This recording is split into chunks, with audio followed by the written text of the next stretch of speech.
आचार्य कल्प पंडित टोडरमल जी द्वारा रचित मोक्ष मार्ग प्रकाशक ग्रंथ अधिकार 7वां उभयाभासी का प्रकरण।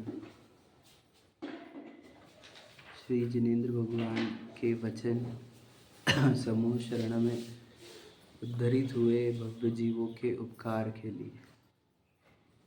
उस समय के जो निकले हुए वचन थे सिर्फ उतने समूह शरण में उपस्थित जीव तक ही ना रहे, यह बाद में भी भव्य जीवों का उपकार करे, इसीलिए गणधर आदि इसे झेल कर एक आचार्य से दूसरे आचार्य तक, मुनियों तक यह भेजते आए और फिर लिपिबद्ध करने की भावना भी हुई। आज हम जो वाणी सुन रहे हैं वो उन्हीं भगवान के दिव्य ध्वनि से उत्पन्न हुई वाणी है, इसीलिए तो इस वाणी को हम जिन वाणी कहते हैं। जिनेंद्र भगवान की वाणी जो समूह शरण में खिरी थी वो नयों के भाषा में थी या स्यादवाद शैली थी जो अपेक्षा से कथन करती है।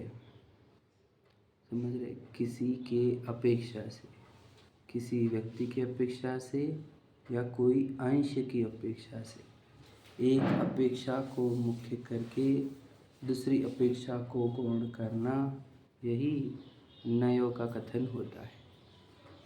तो जिनेंद्र वस्तु स्वरूप में देखा जाए तो दो अंश है, एक द्रव्य अंश है और एक पर्याय अंश है, ध्रुव अंश है और उत्पाद व्यय अंश है।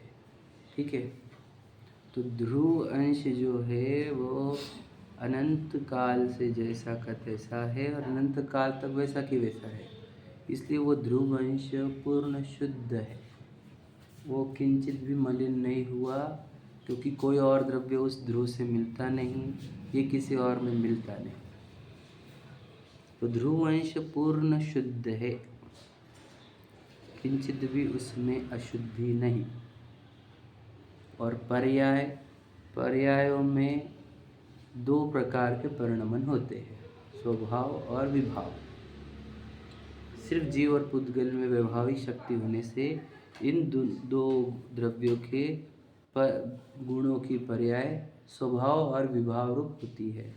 उसमें हम जीव है तो हमारे ये तीन गुणों की पर्याय विभाव रूप परिणम रही है। श्रद्धा गुण की पर्याय यह मान रही है कि मैं यह मनुष्य शरीर हूँ। सोचो ये पर्याय क्या काम कर रही है। ज्ञान गुण की पर्याय यह जान रही है कि यह मैं हूँ। और हमारे चारित्र गुण जो है वह इस राग द्वेष रूप में ही स्थिरता कर रहा है, राग द्वेष भावों में। क्योंकि निरंतर राग, जब मैं अपने आप को विशाल जानता हूँ, मानता हूँ, तो मुझे अखंड धारा चलती है राग और द्वेष की। उस राग और द्वेष की धारा से, उस राग द्वेष की धारा को नित्य रूप रखना या उसमें स्थिर रखना, भी चारित्र गुण कार्य कर रहा है, स्थिरता प्रदान कर। तो ये तीन गुण जो है हमारे, वे विभाव रूप परिणम रहे हैं। समझे? बात समझ में आ रही है? और ये तीन गुण जब स्वभाव रूप परिणमते हैं तभी तो मोक्ष मार्ग होता है। इतना सरल है। यानी श्रद्धान गुण जो है वो विश्वास करे सत्य का कि मैं चेतन वस्तु, ज्ञान गुण जाने उस सत्य को कि मैं चेतन पदार्थ हूँ। और फिर जब मैं चेतन वस्तु हूँ, मुझे सिर्फ जानना और देखना है, तो जानने और देखने रूप भाव में स्थिर रहना वो चारित्र गुण है। यही तीन कार्य से मोक्ष होता है। इतना सरल तो है, वैसे तो समझ में आ रहा है। अब इसमें हमने क्या बताया कि ध्रुव अंश पूर्ण शुद्ध है ना, और जो उत्पाद व्यय वाली पर्याय अंश है वो अशुद्ध है अभी के काल में, बराबर है। अभी इस जीव को पूर्ण शुद्ध, पर्याय शुद्धि के लिए क्या विधान है, पर्याय को शुद्ध करना, उसके लिए क्या करें? तो कहते हैं यदि ये ध्रुव को देखेगा तो ये पर्याय शुद्ध हो जाएगी। ये जब तक परद्रव्य को देखेगा इसकी पर्याय शुद्ध नहीं होगी, कि परद्रव्य को देखेगा तो उसमें मैं पना स्थापन करेगा, उसको अच्छा बुरा बोलेगा। समझ रहे? तो इसको ध्रुव दिखाओ, तो ध्रुव दिखाए कैसे? क्योंकि वस्तु तो अखंड एक है। वैसे वस्तु समझ लेना, प्रमाण से तो वस्तु अखंड एक है, उसी के अंदर द्रव्य गुण पर्याय के भेद है। वस्तु तो एक सत्ता पूरी है ना, वो प्रमाण का विषय होता है जो पूरी सत्ता को एक साथ देखता है।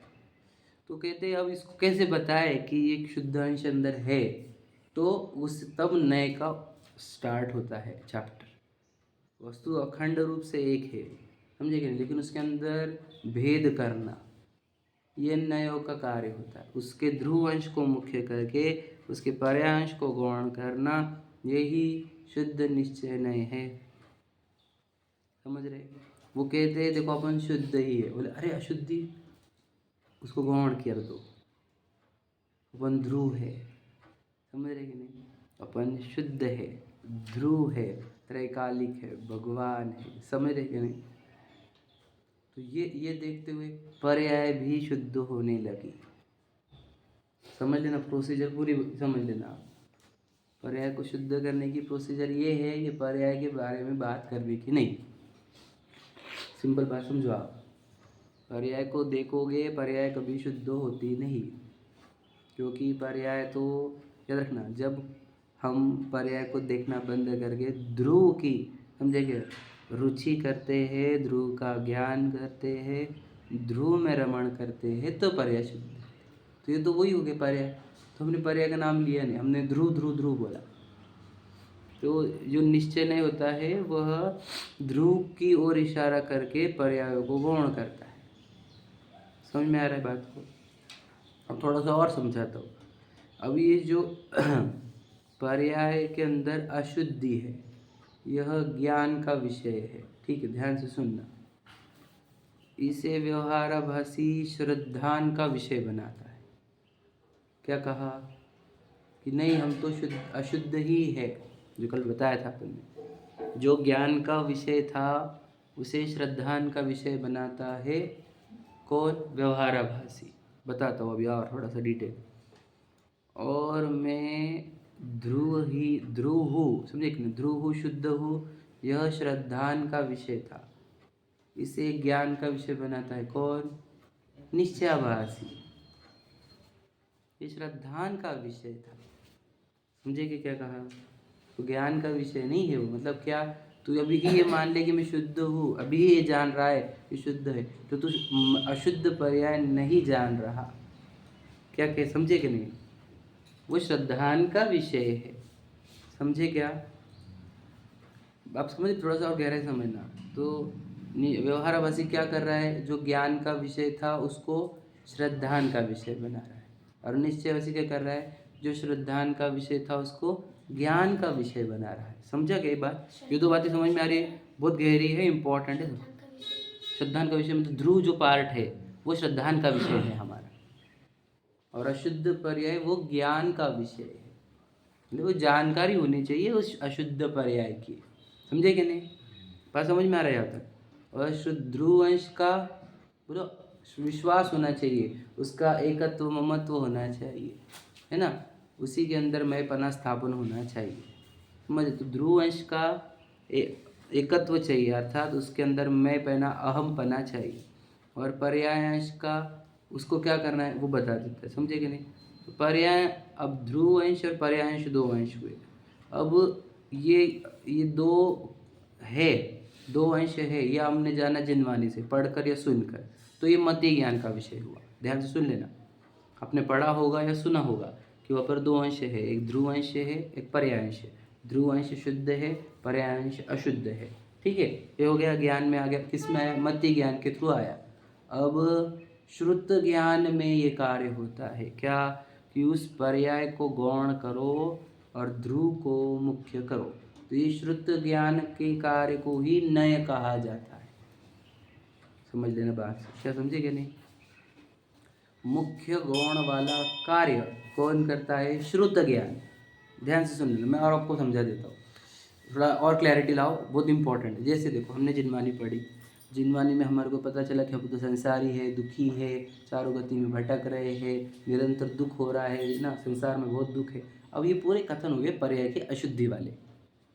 ठीक है, फिर जब हम समय सारजी वगैरह अध्यात्म ग्रंथ में आते हैं तो कहा जाता है तू एक है, शुद्ध है, त्रिकाली है ना, परमात्मा तत्व है, कारण शुद्ध पर्याय, कारण परमात्मा है, ऐसा कहा जाए। तो दो बातें होगी नहीं, तो समझे कि नहीं? तो दो बातें समझाई गई है आपको। कौन सी? एक द्रव्य का अंश जो ध्रुव अंश है वो शुद्ध अंश वाला, और एक पर्याय अंश जो अशुद्ध है, दुख रूप है। समझे क्या? दो अंश सुन। तो मति ज्ञान से हमने ये दो चीज़ें सुन ली। अब क्या करना होगा? अब श्रुत ज्ञान में विचार करना होगा कि मेरे को लक्ष्य किसका करना है। दो पार्ट तो मालूम पड़ गए, एक पर्याय अशुद्ध अंश वाला और एक द्रव्य शुद्ध अंश वाला। अब श्रुत ज्ञान में ये कार्य करता हूँ। मैं क्या करता हूँ कि पर्याय के अंश वाली बातें ना उसको गौण कर देता हूँ। शुद्ध ज्ञान में ये करते आता है। समझे क्या नहीं? शुद्ध ज्ञान में ये किया जा सकता है। देखो मति ज्ञान ने जान लिया क्या, शुद्ध अंश भी अशुद्ध अंश भी। अब शुद्ध ज्ञान क्या कर रहा है कि उस अशुद्ध अंश को बिल्कुल चर्चा नहीं करने की, उसके बाद उसको देखने का नहीं, उसको बोलने का नहीं। समझे क्या नहीं? ऐसा करता है। ज्ञान में है लेकिन उसको बार बार उपयोग में लाने का नहीं। समझे क्या नहीं? फिर शुद्ध ज्ञान से क्या करना होगा? बार बार उपयोग में लाने का ध्रुव को। समझे क्या नहीं? तो ये शुद्ध ज्ञान से पर्याय अशुद्ध अंश को गौण कर कर बार बार ध्रुव अंश को मुख्य करने से होता क्या है, आप जितने बार ध्रुव अंश को रिवाइज करके मुख्य करोगे, आपके अभिप्राय में, श्रद्धान में ये बैठ जाएगा कि मैं तो त्रिकाली ध्रुव हूँ। आप समझे कि नहीं? प्रोसीजर समझ लो पूरी। और फिर जब आपका त्रिकाली ध्रुव का विश्वास हो गया तो याद रखना, श्रद्धा ने तो पकड़ लिया है उसको, बराबर है, ज्ञान ने भी थोड़ी देर के लिए पकड़ चुके हैं उसको। आप समझे? अब हमने बोला ही नहीं था श्रद्धान को पकड़ो या ज्ञान को पकड़ो, हमने तो सिर्फ गौण किया था उसको, पर्याय को। हमने ध्रुव को बार बार चर्चा करी। समझे कि नहीं? बार बार उपयोग में ध्रुव को लिया। मतलब क्या? ध्रुव मतलब क्या? देखो मैं जो वस्तु हूँ उसकी बात चल रही है, मैं एक्चुअल में कौन हूँ, मैं आपको वो भी बता दूंगा ध्रुव कैसे हूँ मैं। ठीक है, पर समझ में आए प्रोसीजर?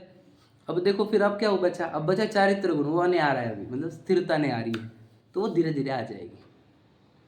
समझ में आ गया? मति ज्ञान, शुद्ध ज्ञान, फिर उसके मुख्य गौण करना। समझ में? कि कौन सा ज्ञान का विषय, कौन सा श्रद्धान का विषय है। समझ में? अब समझ लीजिए वो जो व्यवहारभाषी है वो क्या करता है? ज्ञान का विषय हमेशा किसको बनाता है? पर्याय को। समझ रहे क्या? तो इसलिए उसको कभी वो ध्रुव अंश में मैंपना स्थापन होता नहीं, और इसलिए उसकी पर्याय शुद्ध होती नहीं। समझे क्या? बात समझना बात को। अब क्या हुआ कि जो निश्चयभाषी है उसने ज्ञान का विषय ही क्या बना लिया? ध्रुव अंश। तो क्या होता है? उसके श्रुत ज्ञान में मुख्य गौण करने वाला कार्य हुआ ही नहीं। क्यों? क्योंकि वो, समझ रहे, वो गौण करके बार बार ध्रुव को मुख्य लाना, ये वाला कार्य कर ही नहीं रहा वो। क्यों? क्योंकि उसको पता ही नहीं दो अंश है, उसको तो शुद्ध अंश ही पता है। तो उसके शुद्ध ज्ञान में मुख्य गौण करने वाला कार्य हो ही नहीं रहा, बार बार उपयोग में ध्रुव आ ही नहीं रहा। समझे क्या बोल रहा हूँ मैं? ध्यान से सुनना, कड़ा कठिन पड़ा रहा होगा आपको पहली बार समझ में आया क्या? देखो मैं बताता हूँ। निश्चयभाषी ने क्या अंश पकड़ा है? सिर्फ ज्ञान में ध्रुव वाला, शुद्ध वाला ही निश्चयभाषी की बात कर। समझे कि नहीं? अब उसको अशुद्ध अंश पर्याय वाला ज्ञान में आया ही नहीं है उसके।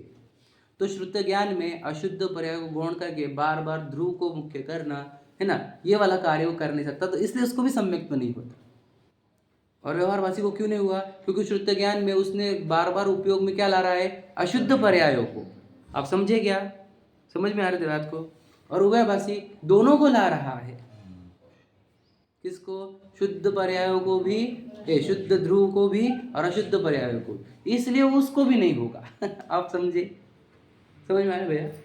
और आखिरी में इन सम्यक दृष्टि क्या करता है? अशुद्ध पर्यायों को गौण और ध्रुव शुद्ध को मुख्य।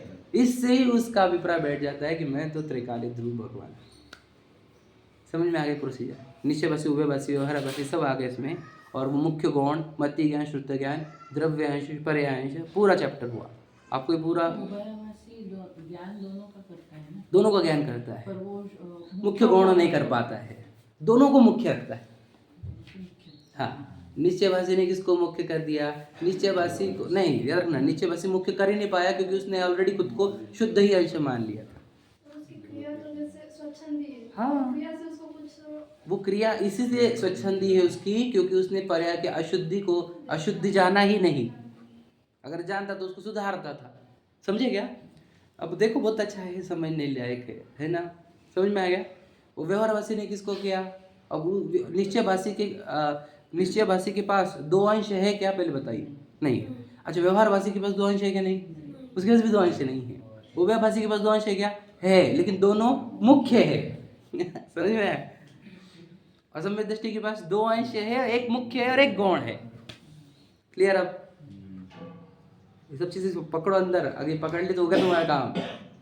समझे क्या? बस अपने को करना क्या है, दो अंश पकड़ने पे समझनी होगी। ज्ञान में दो विषय लाओ, एक ध्रुव अंश, एक पर्याय अंश। ध्रुव अंश पूर्ण शुद्ध, पर्याय अंश पूर्ण अशुद्ध। समझ में? फिर ये दो ज्ञान में आगे हमारे कि देख लो, मैं द्रव्य अपने द्रव्य से ध्रुव शुद्ध कैसे वो बता दो। देखो बता दो, शरीर पूरा पूरा कर्मों का बनाया हो, कभी भी छीन सकता है। क्लियर एकदम है हमारे को? आप तो समझे कि नहीं? और ये बनाए भी उसका है, बनावट भी, पुरुष बनाना, ये कैसे गोरा काला बनाना, वो सब उसका हाथ का खेल है। समझ?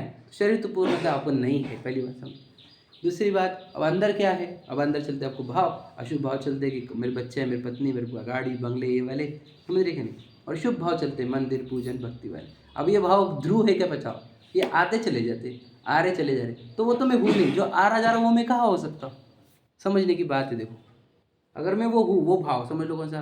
दुकान वाला, तो भाव तो चला जा रहा, तो मैं भी चला जाता क्या? विचार करो, क्या कहा? समझे कि नहीं? मैं मंदिर वाला भाव, तो मंदिर वाला भाव भी गायब होता, तो मैं भी गायब हो जाता क्या? नहीं, ये आने जाने वाली चीजें हैं। मतलब वो शुभ अशुभ भाव तो मैं नहीं हूँ। समझे क्या? ध्यान सुन लेना, समझ में आ रहा है? आगे क्लियर हो गया? अब ज्ञान तो आता है ना कंटिन्यू, ज्ञान तो कंटिन्यू अखंड है। ऐसा प्रश्न है हमारे को कि चलो ये भाव आते हैं और जाते हैं। कौन से? अशुभ आया गया, फिर शुभ आया, फिर वो गया, फिर अशुभ आया, फिर वो गया। आप समझ रहे क्या ये बात? तो अशुभ और शुभ भाव तो क्या हो गए? स्विच होते रहते हैं, एक होता है दूसरा आ जाता है। समझे कि नहीं? शुभ रिप्लेस करता है शुभ को, अशुभ रिप्लेस करता है शुभ को। तो वो चीज़ तो क्या हो गई? टेम्पररी हो गई, क्योंकि 1 बाय 1 स्विच होते जा रहे हैं वो। क्लियर हो गया? समझ रहे बात को? बहुत अच्छे से समझना मैं जो बता रहा हूँ, समझे? तो वो बात तो अपन है ही नहीं। कौन से? जो स्विच होते रहते हैं, क्योंकि वो आ रहे और जा रहे। अब बोलेंगे ज्ञान तो ध्रुव है ना। ज्ञान देखो, शुभ भाव को जानने वाला और अशुभ भाव को जानने वाला, वो ज्ञान तो ध्रुव है कि नहीं? ध्यान से सुन लेना क्या बोल रहा हूँ, प्रश्न समझो भैया। भैया ध्यान से सुनना, मैं जो बता रहा हूँ एकदम ध्यान से सुनना क्या कह रहा हूँ। कि चलो शुभ अशुभ भाव एक के बाद एक स्विच हो रहे, अशुभ के बाद शुभ, शुभ के बाद अशुभ, शुभ के बाद अशुभ, अशुभ के बाद शुभ। समझ रहे? ऐसा निरंतर स्विच चल रहा है। तो वो जो आने और जाने वाले हैं वो तो मैं हो ही नहीं सकता, क्योंकि आ रहे जा रहे ना, वो तो चले जा रहे, मैं तो नहीं चला जा रहा, तो वो तो मैं नहीं हूँ। क्लियर हुआ? अब आगे, क्यों इन आने और जाने वाले भावों को जानने वाला ज्ञान तो ध्रुव है कि नहीं? हाँ नहीं, वो ज्ञान भी ध्रुव नहीं है। समझो बात को, वो निरंतर हर समय एक नया उत्पन्न हो रहा है। अब समझना बात को, वो भी एक किरण है, वो भी एक लाइट है। आप समझे कि नहीं? वो भी ज्ञान की किरण है एक, जो वो उस समय आते हुए शुभ भाव को और उस समय आते हुए शुभ भाव को जानने वाली हर एक समय पर एक नई पर्याय निकल रही है। क्या समझे? तुम्हें ज्ञान हो क्या? नहीं, मैं ज्ञायक हूँ। आप समझना, ज्ञान और ज्ञायक का फर्क। जिसमें से ज्ञान निकलता है वह ज्ञायक में। आप समझे? समझे? ज्ञान होता हूँ क्या मैं ज्ञान हूँ, तो ज्ञान भी क्या होता है? कम ज्यादा होता है। मैं कम ज्यादा थोड़ी होता हूँ, ज्ञान कम ज्यादा होता है। मैं तो जो कहते हो ध्रुव। आप समझे क्या? ज्ञान एक इंद्रिय हो सकता है मेरा, ज्ञान एक इंद्रिय जितना, ज्ञान मेरा सर्वज्ञ जितना भी हो सकता है। मैं थोड़ी बढ़ता घटता हूँ। आप समझे क्या नहीं? मेरी पर्यायों में फेरफार हो रहा है, कम ज्यादा हो रहा है। समझे? तो मैं ज्ञान नहीं हूँ, ज्ञान गुण की पर्याय, तो गुण वहाँ गुणों की पर्याय। हाँ, गुणों वो एक गुण का कार्य है मेरा। कौन सा? जानने वाला। वो थोड़ी मैं हूँ, आप समझ लीजिए। तो वो भी मैं नहीं हूँ, वो ज्ञान की पर्याय। आप समझना, ज्ञान की पर्याय जिसमें से आ रही है। समझे कि नहीं? जिसमें से ज्ञान की पर्याय निरंतर निकल रही है, ऐसा ज्ञान सूर्य, वो ज्ञायक, वह मैं हूँ। समझे कि नहीं? और वो कैसा है? वो टेम्पररी का परमानेंट है? परमानेंट है ना। वो परमानेंट कोई ध्रुव कहा है, जो अभी मैं बता रहा था। समझे क्या? और वो उसके अंदर शुद्ध अशुद्ध कुछ क्या है? वो शुद्ध है क्या? शुद्ध है जो परमानेंट है। वो शुद्ध अशुद्ध पर्याय में आ रही है। आप समझे कि नहीं? परमानेंट ध्रुव, समझे कि नहीं? ध्रुव और शुद्ध वो हम हैं। अब ऐसा आपने जाना क्या? अपने आप मति ज्ञान से जाना, ठीक है? और पर्याय की अशुद्धि भी मति ज्ञान से जान ली। अब क्या करोगे? एकांत में बैठकर बोलो, अशुद्ध पर्यायों को गौण करते चलो, ध्रुव को निरंतर अपने ज्ञान में लाते रहो, मुख्य करते रहो।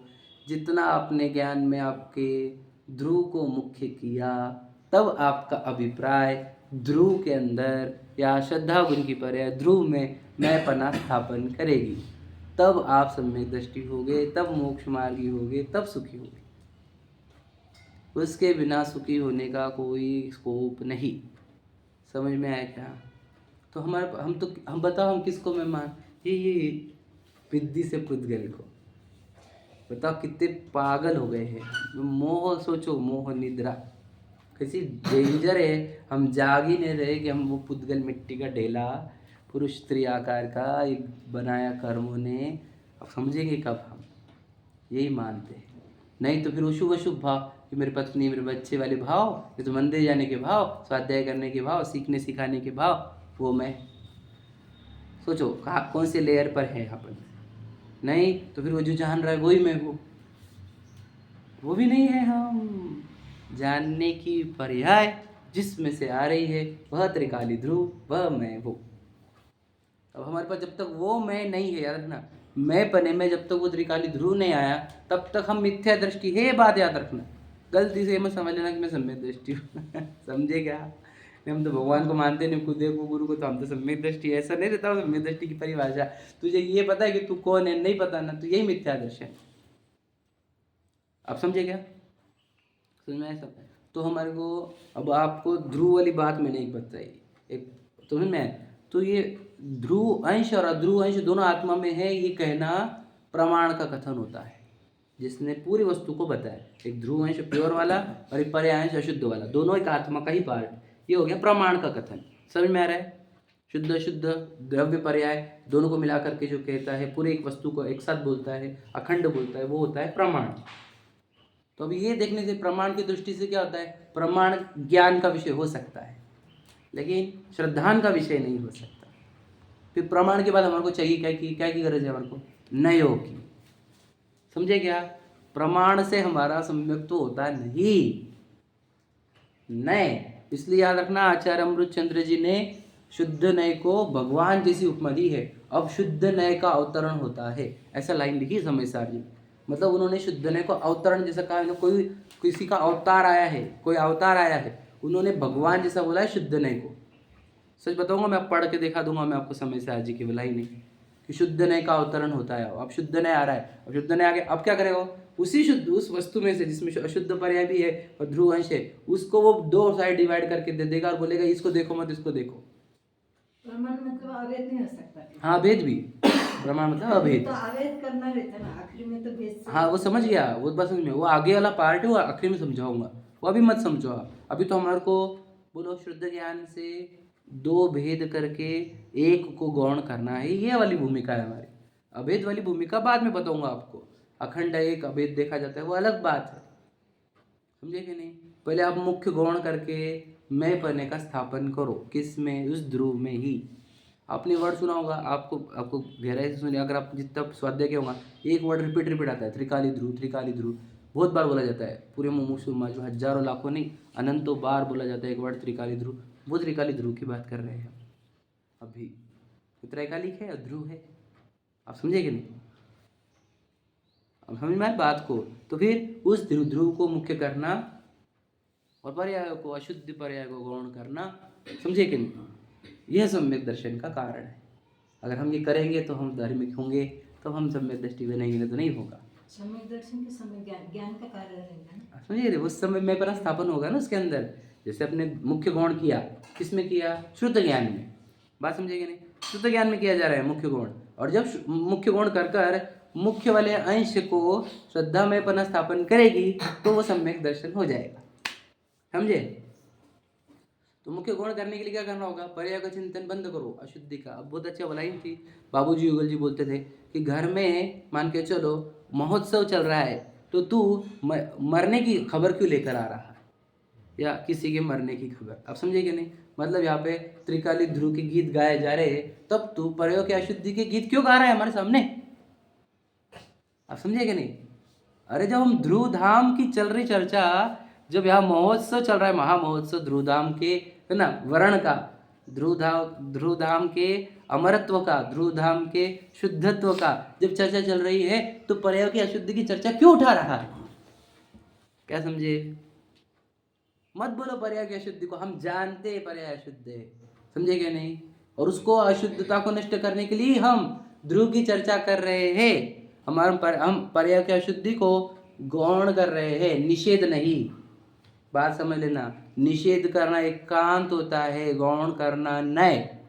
क्या कहा वापस समझना, ये सब सिद्धांत जितने भी बोलो सब, निषेध करना एकांत मिथ्यात्व है, गौण करना नए सम्यक ज्ञान है।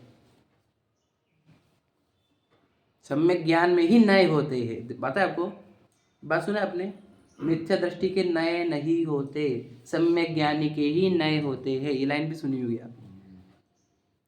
नए का प्रयोग करना सम्यक ज्ञान का कार्य है, सम्यक ज्ञान ही कर सकता है। तो वो कब कर सकता है नए, जब उसको दो अंश पता हो, उसमें से अशुद्ध अंश को गौण किया जाए, तब वह ध्रुव शुद्ध दिखता है। और उस ध्रुव शुद्ध में एकत्व स्थापन करना, ये मैं हूँ, यही सम्यक दर्शन। अगर हमारे ज्ञान में इतना कार्य नहीं हुआ, जिनमान हमने पढ़ी नहीं, तो हमारे को एक ध्रुव शुद्ध अंश वो पता ही, जो समय साध्य वगैरह नहीं पढ़ रहे, जो अध्यात्म नहीं पढ़ते हैं, जो अध्यात्म के एलर्जी रखते हैं, उनको ध्रुव शुद्ध अंश पता ही नहीं है। बस सच बता रहा हूँ आपको, व्यवहारवासी जितने रहते हुए उनको ध्रुव शुद्ध अंश पता ही नहीं है। ध्रुव शुद्ध अंश की चर्चा करें तो तुम निश्चयवासी है, तुम शुद्ध ही बोलते हो, तुम शुद्ध ही बोलते हो, तुम शुद्ध ही बोलते हो, ऐसा बहुत निषेध चलता है। पता है ना कोई बात जो बोल रहा हूँ मैं, शुद्ध ही बोलते, शुद्ध ही बोलते, शुद्ध। बेटा हमने ध्रुव अंश को शुद्ध कहा, समझे कि नहीं।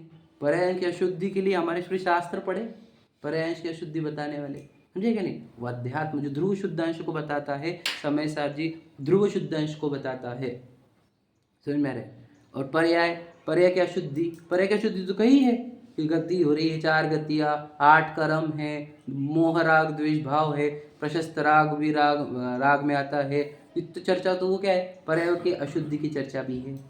तो 2 चर्चा आपने सुनी, किसी किसी के जीवन में वो ध्रुव शुद्ध की चर्चा आई ही नहीं है, समझे कि नहीं। इसलिए वो कभी भी मुख्य गौण करने का कोई स्कोप ही नहीं, सम्यक दर्शन का स्कोप ही नहीं, बिल्कुल भी नहीं। ध्यान से सुन लेना मेरी बात, क्या बोल रहा हूँ मैं। जिसके जीवन में 2 चर्चा आई हो, यानी मति ज्ञान से दोनों चर्चा अंदर आई हो, 2 समझ लिया उसने, ध्रुव अंश पूर्ण शुद्ध है, पर्यांश पूर्ण अशुद्ध है। जिसने ये दो चीज़ें मति ज्ञान के द्वारा अपने अंदर डाली हो, जिनमानी का अभ्यास अच्छे से किया हो, अध्यात्म का भी और आगम का भी, समझे।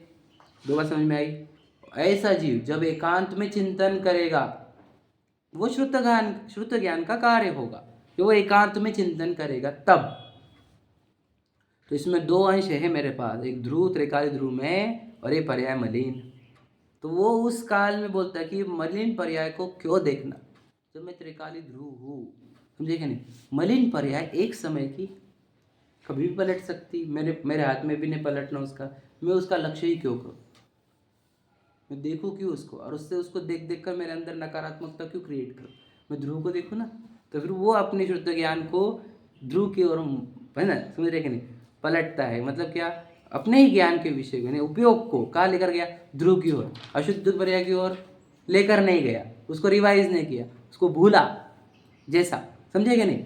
और फिर क्या हो गया, फिर श्रद्धा गुण किधर में अपन स्थापन करेंगे, जब उसको शरीर नहीं दिख रहा, श्रद्धा गुण को बराबर, क्योंकि उसने गौण करके आया ना, शरीर को भी गौण कर दिया था, और उसने अशुद्ध पर्याय को भी गौण करके आया। अब श्रद्धा गुण के अंदर मैं पना स्थापन करने के लिए बचा कौन, ध्रुव। तो उस ध्रुव में एकत्व स्थापन हुआ, मैं पना स्थापन हुआ, वही सम्यक दर्शन है। पर्याय की शुद्धि अशुद्धि ज्ञान से, शरीर से नहीं। हाँ बिल्कुल सही है, पर्याय तो शरीर तो बिल्कुल अल्टुगेदर पार्ट सेकंड ज्ञान है। में आने को होना इसी। हाँ शरीर तो अल्टुगेदर सेकंड पार्ट है, पड़ोसी है वो, एकदम मिट्टी है वो, समझे क्या नहीं। उसके अच्छे बुरे हमारे को कोई लेने देने ही नहीं। सच बताओगे आपको, मैं तो बोलूँ क्या, वो अगर सड़ता रहा ना कहीं पे तो भी हमको फर्क नहीं पड़ेगा। वो तो क्या, हमारे अच्छे भाव होते तो हमारे साथ चलते रहते हैं, मंदिर में, भक्ति में, स्वाध्याय में, आप समझे क्या। तो हमारे कोई लेन देन नहीं उससे, वो तो आ जाता है हमारे साथ, समझे ये बात समझना थोड़ा सा। हमको ते अनंत गुणों में से ज्ञान गुण ही काम करता है, प्रधान गुण है। ज्ञान गुण थोड़ी बोला, श्रद्धा गुण बोला ना मैंने। हाँ, कार्य आपको जितनी वर्किंग करने की है वो ज्ञान गुण में ही होगी, मेहनत पूरी ज्ञान गुण में होती है, समझे ना। और कोई गुण में मेहनत नहीं होती। आपको क्या मेहनत करनी बताओ, पहली मेहनत बताओ, क्या बताई, बोलो दिव्यम भैया, पहली मेहनत क्या करनी होगी हमारे को। सोच समझ के बोलो बेटा, अभी जो बोला जैसे उस पे से पहले क्या करना होगा हमारे को? जो पर्याय से उसको गौण करना होगा। वो सेकंड पार्ट हुआ, पहला पार्ट क्या है? हमें पहले मति ज्ञान में हाँ। सुनना होगा, क्या क्या सुनना होगा? मतलब द्रव्य और बराबर, बिल्कुल सही बात है, समझे क्या नहीं? बराबर है क्या नहीं? पहले मति ज्ञान से क्या करना होगा बोलो? क्या क्या जानना होगा बोलो? पर्यायश और द्रव्यांश कहाँ मिलेंगे आपको? जिनवानी जिनवानी में। जिनवानी में कहाँ मिलेंगे? कहाँ मिले? बराबर है। आगम हाँ, आगम में क्या मिलेगा? पर्याय अंश के बारे में चर्चा मिलेगी। पर्याय की अशुद्धि, चार गतियाँ, कर्म, समझे कि नहीं? कहाँ से जीव भटक रहा है, कितना दुख है, समझे कि नहीं? कर्म कैसे बनते हैं, फिर कैसे समझे कि नहीं? तीनों अनुयोग क्यों कहा जाता है, उसके बाद क्या क्या हुआ, ये तीनों अनुयोग आपको मिलेंगे जो मुख्यतः से पर्यायों की चर्चा करेंगे। समझ में आ गया? और एक द्रव्यानुयोग जो है उसका भी अध्यात्म वाला अंश, वो आपको ध्रुव की शुद्धता बताएगा। और ध्रुव की शुद्धता बताने के लिए समय सार जी से अच्छा कोई ग्रंथ इस दुनिया में नहीं। समझे क्या नहीं? इसे समय सार जी को इतना महत्व दिया जाता है कि वो ध्रुव अंश बताता है हमारे को। समझे क्या नहीं? तो वो ये दो धाराओं को अच्छे से जिसने ज्ञान में लिया, याद रखना, फिर जिसका मति ज्ञान यानी क्या, जिनवानी का पढ़ना ही कमज़ोर है, जिसका अध्यात्म और आगम का अभ्यास कमज़ोर है, उसका मति ज्ञान कमज़ोर होने से उसके शुद्ध ज्ञान में ज़्यादा वर्किंग ही नहीं होगी। जैसे बहुत गहराई से, तगड़े तरीके से, एकदम ज़बरदस्त तरीके से दोनों का अभ्यास होना चाहिए, अध्यात्म का और आगम का। पहली बात समझ में आया? ये मति ज्ञान में आ गया हमारे। अब क्या? अब एकांत में बैठ कर चिंतन करो कि पर्याय तो बहुत गंदी है अपनी, देखो क्या कहाँ जाकर आ गए, कितनी गतियाँ हो गई, कितना काल बीत गया, अनंत 24 हो गई, अनंत चक्रवर्ती हो गए, समझे कि नहीं? कितना काल है, वो वहाँ पे जगह नहीं है विजयार पर्वत पर लिखने के लिए, इतने चक्रवर्ती हो गए। विचार करो, और मैं भटक ही रहा हूँ, तो ये भी विचार करोगे कि मैं वापस जन्म मरण नहीं करने, यहाँ पे इतना अच्छा है, मैं देखो कुछ हमारे को ना कोई भोगों की विकल्प है, ना कोई भोगने की ज़रूरत है, ना कुछ करने की ज़रूरत है, अच्छे से अपने आत्मा की आराधना करते हैं। यहाँ से मैं छूटूंगा, देवगति में गया तो क्या होगा मेरा? वो भोगों में लिप्त हो जाओ, कितना बुरा, मुझे जाना ही नहीं इस संयम को छोड़कर। जब आप एकांत में बैठोगे तो पता चलेगा। तो पर्याय मेरी बहुत मलिन हो रही है, पर्याय को शुद्ध करने के लिए क्या करते आया होगा, तो ध्रुव का आश्रय लेना होगा। समझे कि नहीं? तो फिर क्या करना होगा यार? पर्याय को गौण करो, पर्याय बहुत गंदी हो गई, ध्रुव को देखो। अब ध्रुव को देखने वाले जीव को अंदर से इतनी उछाल आती है, इतनी पॉजिटिविटी, इतनी सकारात्मकता, समझे कि नहीं? और इतना आनंद कि क्या कह रहे, अपन तो ध्रुव है, अपन तो शुद्ध है। अरे पर्याय पे तेरी चुप बैठ, पर्याय तो कितनी गंदी, चुप बैठ, बोल मत। समझे क्या? निषेध नहीं कर रहे हम, गौण कर रहे हैं, उसकी चर्चा भी नहीं उठानी हमारे को। मैं ध्रुव हूँ, मैं शुद्ध हूँ, पर्याय, अरे जब मैं ध्रुव हूँ, शुद्ध हूँ बोल रहा हूँ, मेरी श्रद्धा उनकी पर्याय पलट कर उस ध्रुव का मैं पना स्थापन कर रही है, मेरे ज्ञान उनकी पर्याय उसका लक्ष्य कर रही है। क्या की बातें कर रहा तू? पर्याय, समझे कि नहीं? पर्याय तो शुद्ध हो ही रही हमारी, समझे क्या? बस ये काम होना चाहिए, एकांत में बैठकर अपने ध्रुव का अखंड रूप से चिंतन, समझे कि नहीं? कि मैं तो त्रिकाली ध्रुव हूँ, मैं तो अजर अमर हूँ, मैं तो, समझे कि नहीं? ना मैं अशुद्ध हुआ, ना मैं शुद्ध हुआ, ना मैं बढ़ता हूँ ना घटता हूँ, मैं अबद्ध हूँ, अस्पृष्ट हूँ, अनन्य हूँ, नियत, अविशेष हूँ, असंयुक्त हूँ। ऐसे विशेषणों से जो अपने ध्रुव का लक्ष्य बार बार होगा, अरे मैं तो यही हूँ जो ध्रुव है ना, वो मैं एक वो ही हूँ, है ना? तो वो जब वो मैं ही हूँ ऐसा हमारा निर्णय ज्ञान में होगा, तो हमारा अभिप्राय में बैठ जाएगा कि ये जो ध्रुव पार्ट है वही मैं हूँ, और ये उसमें मैं पना स्थापन हो जाना, वही श्रद्धान का श्रद्धेय होकर सम्यक दर्शन हो जाता। समझ में आया? और अगर हम ये प्रोसीजर फॉलो नहीं करेंगे, इसमें अब आप खुद को ही जज करो, मैं कहाँ कम पड़ रहा हूँ। मुझे ऐसा लगता है, फिर भी ऐसा जो आपका जो हम सबका अभ्यास है, सब पेशा, हमने आगम ग्रंथ अच्छे से पढ़े, अध्यात्म अपना काम है, सही है नहीं? ध्रुव की चर्चा कम हुई ना, और ध्रुव की चर्चा अभ्यास करो, समझे कि नहीं? और फिर एकांत में बैठो, पर्यायांश को गौण करो, ध्रुव अंश को पकड़ो। जिसने ध्रुव को ग्रहण किया उसके मुख मंडल पर क्या रहेगा बता? दुख रहेगा। विचार करो, मेरे में तो ध्रुव, तुम बोलो जो बोलना है तुम्हारे को, बको तुम, मेरी पर्याय गंदी है, मेरी पर्याय, मुझे पता है वो सब। ये हमारे ध्रुव के अंदर में बना स्थापन हुआ, ये हमारी पर्याय अशुद्धि से शुद्ध पलट जाएगी। तुम क्या देखते हो? देखते रहना, तू चर्चा करते रहना। हम तो हमारे त्रिकाली ध्रुव की मस्ती में है, हम भगवान बने की मस्ती में। हम तुम्हें तो कारण परमात्मा, मैं तो शुद्ध हूँ, मैं तो ज्ञायक हूँ, समझ रहे, त्रैकालिक हूँ। बस ये आनंद की लहरें जो उठती है, समझे कि नहीं, यही हमारा धर्म है। और इसी याद रखना, इस आनंद को प्रकट करने के लिए मैं तड़प रहा था अनंत काल।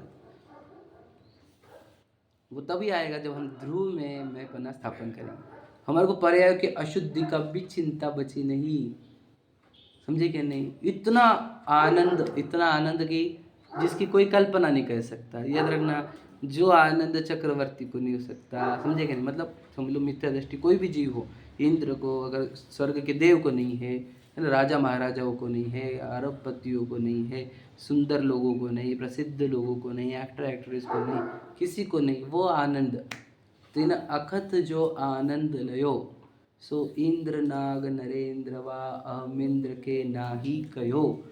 समझ रहे? वो मनराज के केस है और मैं बताना चाहता हूँ कि ऐसा आनंद होगा आपको। क्यों? अब मुझे बताओ, अब मेरे अंदर कौन सी वांछा बची? बताओ, ध्यान सुनना। जब ध्रुव का अंश लिया तो पर्याय की शुद्ध होने की भी वांछा खत्म हो गई।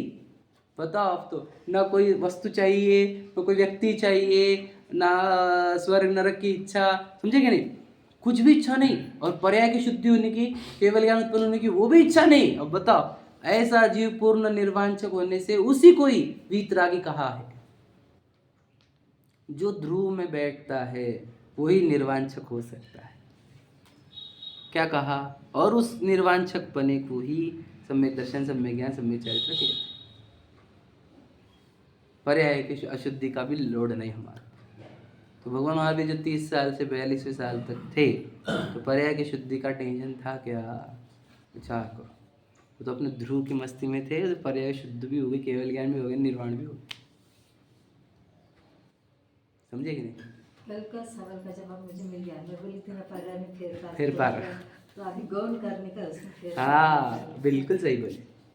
वो गौण करने का उसको बिल्कुल ध्यान मत दो, समझे कि नहीं। अरे सम्यक्त हो गया ना, अरे सम्यक्त हो गया ना, अरे समझे कि नहीं। और आप लोग सम्यक्त हो गया तो वापस गड़बड़ कर देगा तू, वापस पर्याय की ओर नजर गई तेरी। अरे कितने लोगों को नहीं हुआ, तेरे को हो गया, अरे वापस। याद रखना, यही तो ट्रैप है फंसाने का। तुझे फंस मत जाना। इधर क्या ज्ञान हो गया कि क्या हो गया, मैं क्या फर्क पड़ गया। एक समय का है ना वो सम्यक दर्शन भी बोलो एक समय की पर्याय, वो सम्यक ज्ञान भी एक समय की पर्याय, केवल ज्ञान भी एक समय की पर्याय। क्या वैल्यू है इसकी? मैं तो त्रैकालिक हूँ ना। ये आने जाने वाली चीजें, पर्याय आती जाती रहती है, पर मेरी ध्रुवता ना जाए। समझेंगे नहीं? विचार करो, मैं ध्रुव हूँ, मैं कोई जरूरत ही नहीं किसी की, एक वस्तु की जरूरत नहीं, एक पर्याय की जरूरत नहीं। बताओ, इतना आनंद आपको और कौन दे सकता है? ये बस महान जैन शासन, ये जिनवानी, ये जिनेंद्र भगवान का वचन, यही आपको इतना परम पवित्र, परम विशुद्ध, एकदम निर्वांछक, अनंत आनंद वाला बनाता है। आपको इसका अभ्यास बहुत गहराई से करना होगा, एकांत में चिंतन करना होगा, पर्यायांश को गौण करना होगा। जिसके जीवन में पर्याय ही पर्याय दिखती है उसी को पज्जय मूढ़ा कहा ना फिर उन्होंने। तो पज्जय मूढ़ा के चक्कर में तो आत्मा को ध्रुव को देख ही नहीं रहा। अब स्वामी जी बोलते थे, एक मान के चलो एक पहाड़ है ना, और हमने क्या किया, एक तिनका लिया, तिनका, हाँ, और उस तिनके से उस पहाड़ को ढक सकते हैं क्या अपन? तिनका समझते हैं? छिलका, छिलके को लिया एक, मतलब चावल के छिलके हो, एग्जाम्पल गेहूँ का छिलका, जो भी आपको समझ, उससे उस पहाड़ को ढक सकते हैं क्या? हाँ या नहीं? हाँ, हाँ, अगर उसको अपन नज़दीक लिया ना तो पहाड़ दिख जाएगा, पूरा पहाड़। तो वैसा ही हमने, बताओ, अब ये एग्जाम्पल था ना, सिद्धांत बताओ, सिद्धांत बताओ, कौन बताएंगे सिद्धांत? ये एग्जाम्पल समझ में आ गया?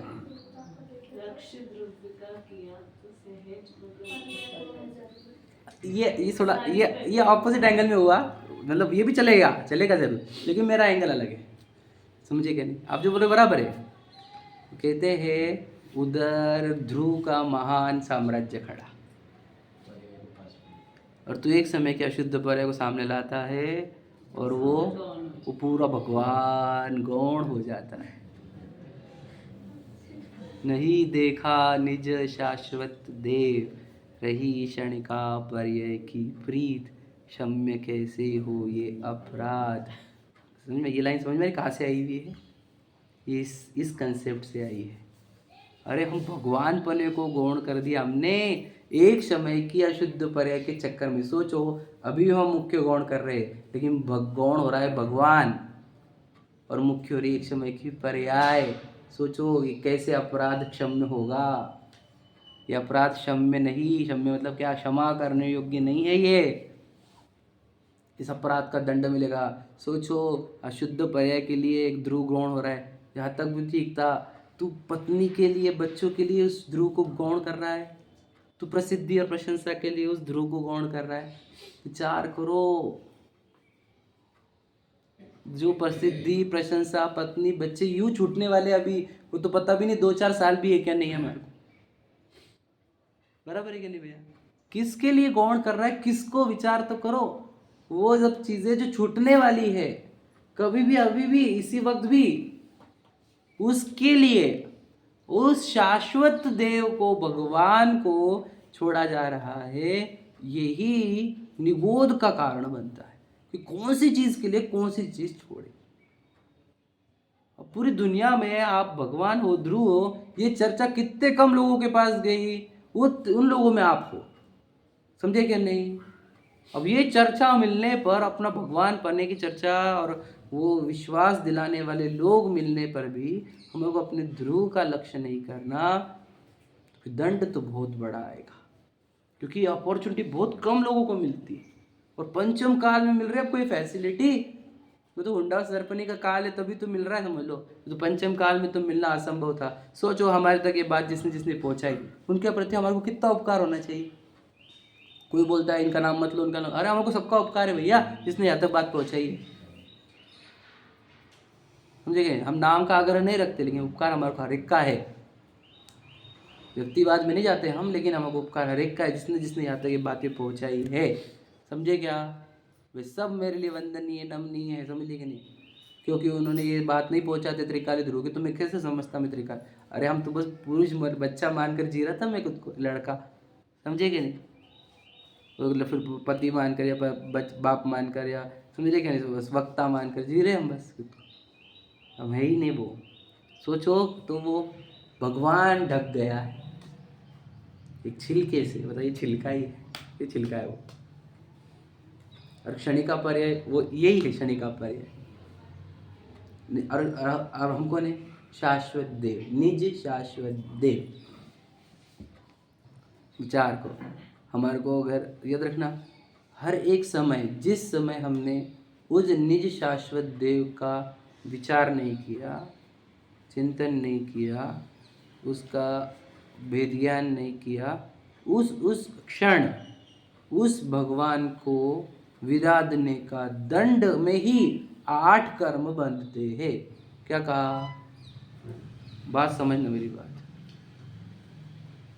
8 कर्म क्यों बंध रहे? क्यों बंध रहे? हमने क्या किया? हमने क्या किया? हर एक क्षण उस भगवान को भुलाया जा रहा है निर्दयता से, इसलिए 8 कर्मों के दंड है। एक थोड़ी कर्म बंध रहा आपको, 8 कर्म। और कितनी प्रकृति आ रही एक समय में, अनंत अनंत प्रकृति आ रही। विचार करो जरा, ये दंड किस बात का है? मतलब बहुत बड़ा अपराध हो रहा है कि ना हमारे से, वही बड़ा अपराध समझने की कोशिश करना। और वो जो भगवान, उसको भूलने का दंड इतना है। ये जो एक इंद्र दिख रहे हैं आपको, पूरे जीव देखो कितनी जीव राशि, ये उसको भूलने का कारण है। बस उसी के विराधना का फल है ये। समझ रहे? उसकी विराधना में इतना बड़ा दंड है यार, समझ रहा? उसी को ही क्या कहते हैं? ब्रह्म कहते हैं। और उस ब्रह्म में चर्या करना ही ब्रह्मचर्य है। अब हमारे को ब्रह्म पता नहीं है, ब्रह्मचारी है हम। कैसे ब्रह्मचारी भैया तू? ब्रह्म में ही पता नहीं। अरे ब्रह्म मिल गया, अब समझ ले मुझे। क्या स्पर्शन इंद्रिय है, क्या क्या स्त्री है, क्या क्या स्वर्ग के पद है, क्या इंद्र के पद है, क्या चक्रवर्ती के पद है, बताओ क्या पर्याय है? और हमको ब्रह्म मिल गया हमारा ब्रह्म। आप समझ लीजिए, वही ब्रह्म में चर्या करना, वही उत्तम ब्रह्मचर्य है। अब अपने ब्रह्म को जानो, उसकी एक एक समय की विराधना के दंड में हमारे को कहाँ कहाँ जन्म मरण करने पड़ेंगे, आप कल्पना नहीं कर सकते। अभी मंदिर में नहीं आओगे, स्वाध्याय नहीं करोगे, बाहर ही रहोगे, कौन बताएगा आपको आप ब्रह्म है? अब तो वही उलझे रहोगे, मैं तो पत्नी हूँ, मैं तो पति हूँ, मैं तो भाई हूँ, मैं तो बेटा हूँ। अरे पागल बना देगी पूरी दुनिया तुम्हारे को, कोई बताएगा नहीं आपको, है ना। इसलिए समझो ये बहुत अद्भुत जैन धर्म मिला है और इतना अच्छा पर्व है। अब हमारे पर्व में हमारे को हमारे लिए समय नहीं है तो कैसे दरिद्री है हम, है ना। खुद के लिए समय नहीं, हमको ब्रह्म के लिए समय नहीं है, काय में उलझा हुआ है विचार को। ठीक है, चलो।